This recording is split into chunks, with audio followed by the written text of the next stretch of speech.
नमस्कार, क्या आप जानते हैं मैं आपका स्वागत है। मैं हूं सौरभ शुक्ला। कुछ दिनों से आप अपने टीवी पर, अपने फोन पर, अखबारों में पढ़ रहे होंगे कि उत्तराखंड में जोशीमठ धंस रहा है। आपने तस्वीरें देखी होंगी। हम सब जानते हैं कि जोशीमठ को ज्योतिर्मठ भी कहते हैं और इसे बद्रीनाथ का गेटवे भी कहते हैं। ये वहीं की तस्वीरें हम आपको दिखा रहे हैं। जोशीमठ की तस्वीरें हैं। दोनों होटल हैं, इनको तोड़ा गया है। मलारी इन, ये बिल्कुल एक दूसरे के ऊपर टकरा गए थे आकर के। अब ये तो जोशीमठ की तस्वीरें हमने दिखा दी। अब हम आज जोशीमठ की बात क्यों कर रहे हैं? क्योंकि जो जोशीमठ की तस्वीरें आप देख रहे हैं, सड़कें धंसी हुई, ये लंबी लंबी दरारें, कहा जा रहा है कई फुट जोशीमठ धंस गया है, लेकिन उससे मिलती जुलती दरारें अब जोशीमठ के अलावा डोडा, जो कि जम्मू में है, वहां भी आ रही हैं। ये तस्वीरें हम आपको डोडा की दिखा रहे हैं। ये डोडा की तस्वीरें हैं। यहां पर जो हाईवे है वो भी बंद कर दिया गया है। घरों में दरारें आई हैं और हमने देखा है कि जैसे जोशीमठ में हजारों लोग बेघर हो गए, वैसे ही अब कुछ डोडा में भी लोग अपने घर छोड़कर जा रहे हैं। यहां गांव है, इसका नाम है नई बस्ती। यहां के लगभग 20 से 22 घरों में ये दरारें आई हैं। जहां तस्वीरों में देख सकते हैं कि पुलिस प्रशासन के हाथ पैर फूले हुए हैं और वहां पर लगातार राहत और बचाव का काम चल रहा है। अब इस तस्वीर में हम दिखा रहे हैं कि जो घरों में जो दरारें हैं वो काफी बड़ी बड़ी हो गई हैं। ये पुलिस की गाड़ियों से दिखा रहे हैं आपको। वहां के जो घर भी दिखाते हैं जहां पर जिनमें दरारें आई हैं, और सड़कों में दरारें आई हैं, गलियों में दरारें आई हैं। और जो जानकारी मिल रही है उसके मुताबिक यहां एक मस्जिद और एक मदरसे में भी दरारें आ गई हैं। और हमारे साथ बात करने के लिए इस पर हमारे सहयोगी नजीर मसूदी हैं, जो कि कश्मीर से ही हैं, और उन्होंने एक रिपोर्ट भी भेजी है, वो भी हम दिखाएंगे। पहले नजीर साहब, बहुत बहुत शुक्रिया हमसे जुड़ने के लिए। बताएं कि डोडा में क्या हालात हैं, कि जो हमने जोशीमठ में जाके देखा, समझा, क्या उतनी चिंता करने की जरूरत है हम सबको?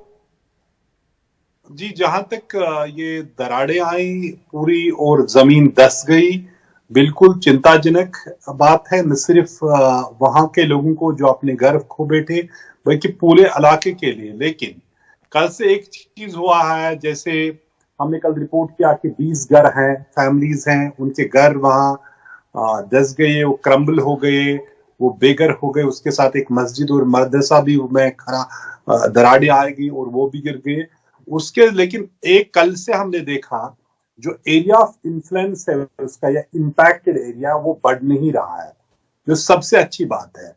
आज जियोलॉजिकल सर्वे ऑफ इंडिया की टीम वहां गई।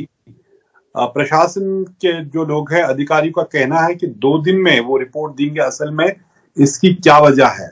अभी तक कहीं अटकलें लगाए जा रही है, कुछ कहते हैं ड्रेन फेलियर है, कई लोगों का मानना है कि क्योंकि बड़े इंफ्रास्ट्रक्चर प्रोजेक्ट्स वहां चल रहे हैं, जिसमें रोड, पावर प्रोजेक्ट्स, कई चीजें बन रही थी, उसकी वजह से हो रहा है। सड़क बनाने के लिए पहाड़ी को काटा गया, वो भी एक बताया कहा, वो भी रीजन हो सकता है जी। तो 3 दिनों से बड़ी तादाद में जो लोग जो वो गांव में पैनिक फैल गया। 20 परिवार जो अपने घर खो बैठे, जिस तरह हम पिक्चर्स में देख सकते हैं किस तरह वो घर कंप्लीटली वो बह गए हैं, क्रम्बल हो गए हैं। और इसी तरह जो एक मस्जिद थी, बड़ी मस्जिद थी, वो भी बिल्कुल उसमें दरारें आ गई और इन पूरे उस गांव को अनसेफ डिक्लेयर किया गया। लेकिन आज सवेरे से जो दिख रहे, जो क्रैक्स हो रही है, जमीन धंसने की बात है या पसियां गिरने की बात है, वो उस एरिया से ज्यादा नहीं बढ़ी है। जो अच्छी बात मानी जा रही है कि जो भी इम्पैक्ट था अभी तक उन्हीं 20-22 जो स्ट्रक्चर्स है उन्हीं पे है, उसी एरिया में, नई बस्ती में, उससे आगे नहीं बढ़ रहा है। लेकिन क्या इसका मतलब है कि बिल्कुल अब ठीक हो रहा है? नहीं, बिल्कुल नहीं। अधिकारियों का कहना है कि वो 2 दिन इंतजार करेंगे, न सिर्फ जमीन पे देखेंगे जो एरिया ऑफ इम्पैक्ट है वो बढ़ रहा है या वही सीमित रहा है, बल्कि जो जियोलॉजिकल सर्वे ऑफ इंडिया का रिपोर्ट है वो क्या कहेगी, क्या इसके कारण है, क्या वजह है ये हो रही है, और क्या यह बढ़ सकता है। क्योंकि जो पहले वहां लोग गए, जिन्होंने देखा क्या किस तरह जमीन धंस रही है, सीपेज हो रही थी, कहा जाता था कि शायद ड्रेनेज का फेलियर है, पहाड़ी ही नीचे आ रही थी, और इस पे घर बने हैं वो भी क्रैक्स होके डैमेज हो रहे थे, क्रम्बल हो रहे थे। कुल मिला के जोशीमठ के बाद दूसरी जगह है कंट्री में जिस तरह ये शायद डेवलपमेंट की वजह से, जैसे इकोलॉजिकली फ्रेजाइल एरियाज है, उसमें डेवलपमेंट और नेचर का जो है इकोलॉजी का किस तरह बैलेंस होना चाहिए, वो सवालात खड़े हुए हैं। लेकिन जो 20 घर के जो परिवार है वो अपने घर खो बैठे हैं। प्रशासन का ये कहना है कि पहली उनकी प्रायोरिटी थी, इनको सेफ जगहों पे लिया गया, उनको शेल्टर्स प्रोवाइड किए गए और उसके बाद उनकी रिहेबिलिटेशन का मामला है। लोगों की ये डिमांड है कि जो भी लोग वहां नई बस्ती में रहते हैं, करीब 50-60 घर, उनको कहीं और रिहेबिलिटेट किया जाए ताकि वो आइंदा कोई बड़ा नुकसान न हो। लेकिन एक बात जो मैंने पहले बताई कि आज सवेरे से जो जहां जमीन धंस रही थी, क्रैक्स हो रही थी, तो वो एरिया उसी एरिया तक मुहित है, उससे आगे नहीं बढ़ा है, जो कुछ इत्मीनान की बात है जो पूरे इलाके में जो लोग रह रहे थे, क्योंकि कल से या 3 दिनों से जिस तरह वो बेयकीनी की कैफियत में रह रहे थे कि कहीं उनका घर भी, उनकी बस्ती भी इसी तरह न धंस जाए, तो उससे थोड़ी सी राहत है। लेकिन अभी ये कहना काबिल वक्त होगा क्या यही तक रहेगा जब तक न वहां से जियोलॉजिकल सर्विस ऑफ इंडिया का रिपोर्ट इस पे आ जाएगा। सौरभ जी, बहुत बहुत शुक्रिया मसूदी साहब, आपने वक्त निकाला और समझाया हमारे दर्शकों को कि वहां पर अभी ग्राउंड में रियलिटी क्या है। बहुत बहुत शुक्रिया।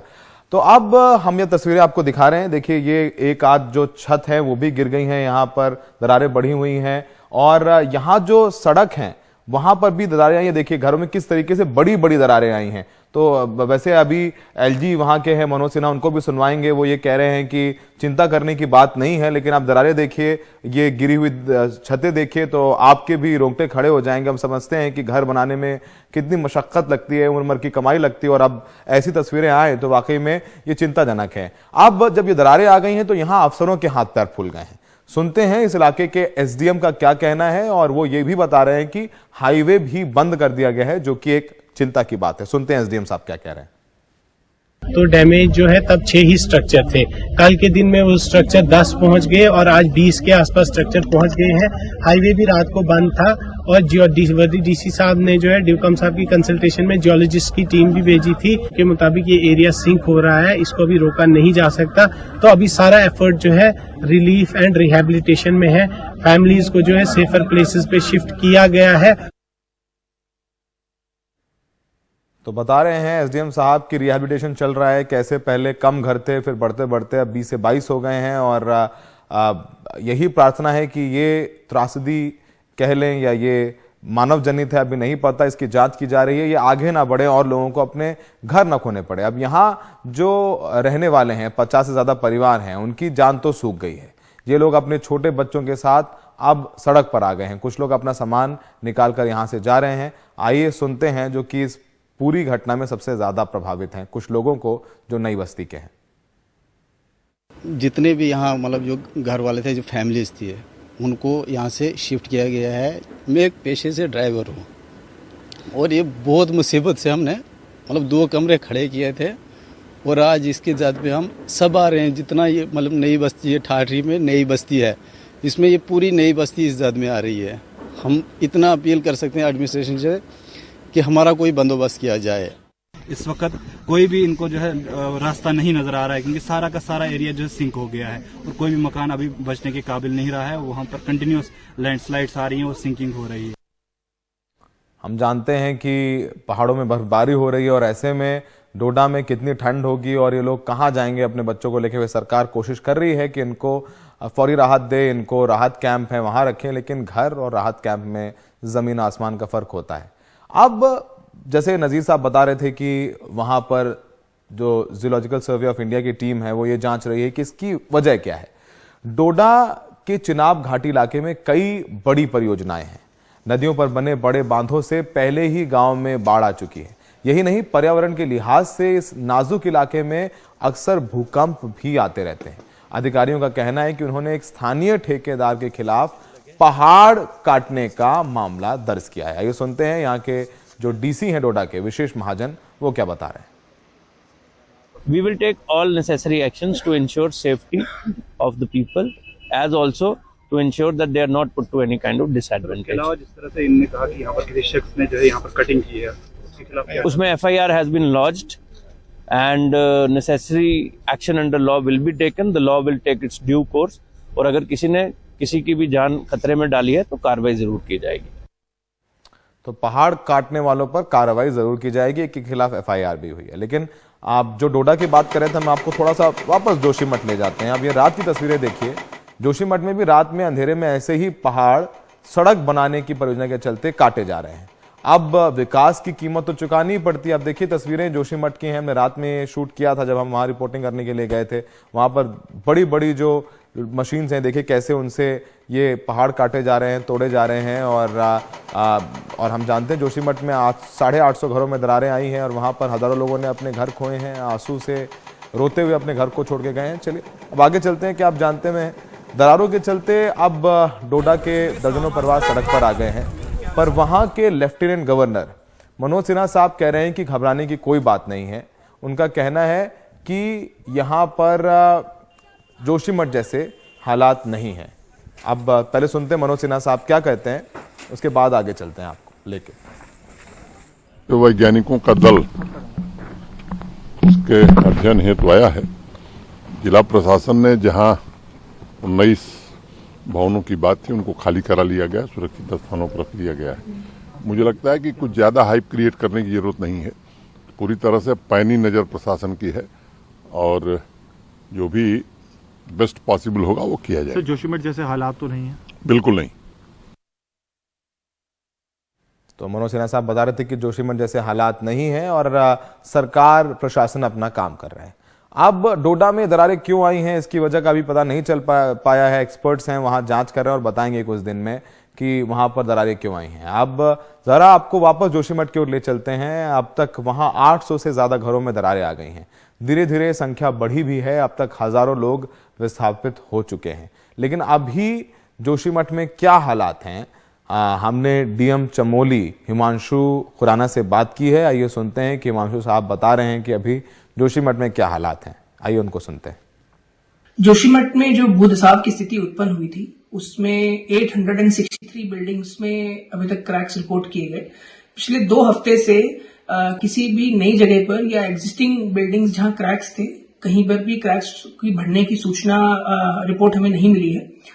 296 फैमिलीज को इवैक्यूएट किया गया था, जिसमें अभी भी 243 फैमिलीज रिलीफ कैंप्स में रह रहे हैं। और रिलीफ कैंप में जो भी रिलीफ सपोर्ट है, चाहे वो ड्राई राशन किट्स, ठंड को देखते हुए कंबल, गर्म पानी, हीटर, ब्लोअर, ये सब हमारी तरफ से प्रोवाइड किया जा रहा है। जो अफेक्टेड फैमिलीज के लिए गवर्नमेंट ने इंटरिम रिलीफ पैकेज की घोषणा करी थी 1.5 लाख रुपीस। अभी तक हमने 250 फैमिलीज को ये डिस्ट्रीब्यूट कर दिया है। ऐसे भी लोग थे जो वहां पर किराएदार थे और जिनकी खुद की भूमि नहीं थी, तो एक डिस्प्लेसमेंट अलाउंस के रूप में 50,000 रुपीज पर फैमिली अभी तक हमने 137 फैमिलीज को हमने दे दिया है।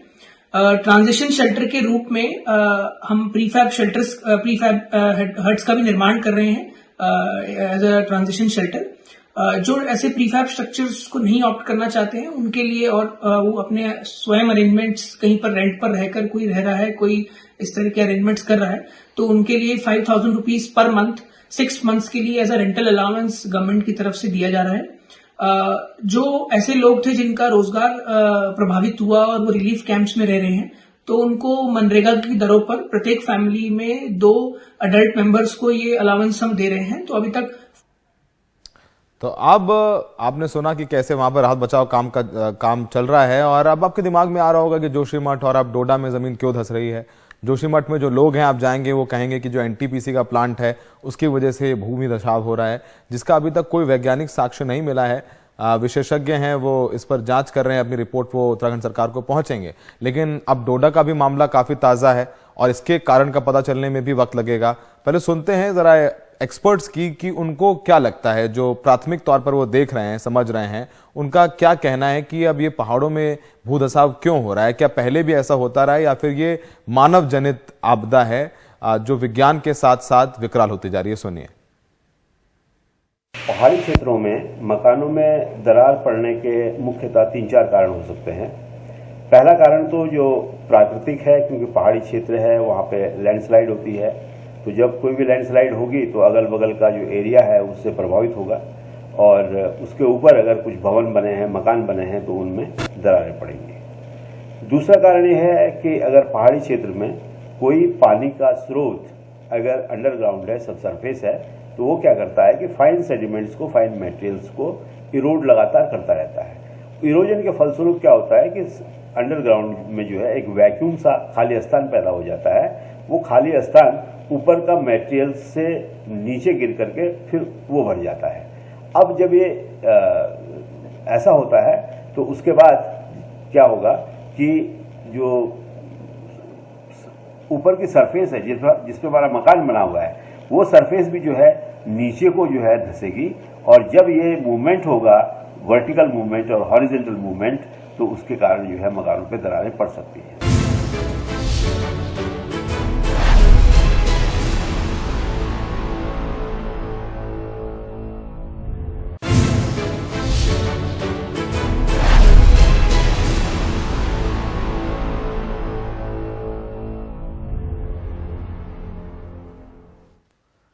केंद्र सरकार ने सुप्रीम कोर्ट कोलिजियम की सिफारिशों को मंजूरी दे दी है। सरकार ने सुप्रीम कोर्ट के लिए 5 नए जजों को मंजूरी दी है। इन जजों के नाम हैं जस्टिस पंकज मित्तल, जो कि राजस्थान हाई कोर्ट में है, जस्टिस संजय करोल, जो पटना हाई कोर्ट में, justice PV Sanjay Kumar, Manipur high court, justice Ahsanuddin Amanullah, Patna high court, justice Manoj Mishra, Allahabad high court. सोमवार को 5 जजों को चीफ जस्टिस ऑफ इंडिया शपथ दिलाएंगे।